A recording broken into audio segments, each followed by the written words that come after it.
Hello मित्रांनो, खूप lucky समजेल मी या सापाला, कारण आम्हाला भादाना येत नाही एक रेस्क्यू कॉल आला होता आणि आम्ही खूप काहीतरी प्रॉब्लेम फेस करत करत करत तिथपर्यंत चाललो होतो। प्रत्येक एक सेकंद मेजर करताना आम्ही जेव्हा शिंदीपाड्यामध्ये पोहोचलो तेव्हा काही लोक या सापासाठी मारण्यासाठी तयार होते। म्हणजे त्यांनी बॅटरी वगैरे लावली होती, काड्या वगैरे लावलेल्या होत्या हातामध्ये। त्याच्यावरून आम्हाला अंदाज आला की ते साप असू शकतो, म्हणून आम्ही थांबलो आणि खरोखर तिथे साप होता आणि चूर समजून याला मारायचं घेतलं होतं। योगायोगाने आम्ही तिथे पोहोचलो म्हणून वाचलेलं आहे। खूप चांगले नशीब या सापाचे। बऱ्याचदा या सापाला इंट्रोड्यूस केलेलं आहे आम्ही। कुकरी नाव आहे।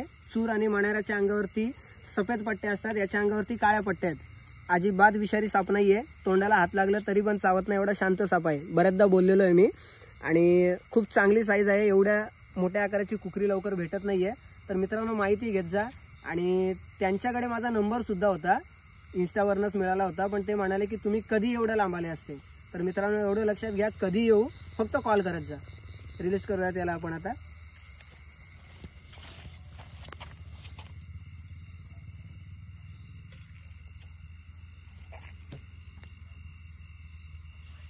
जाएगा बा।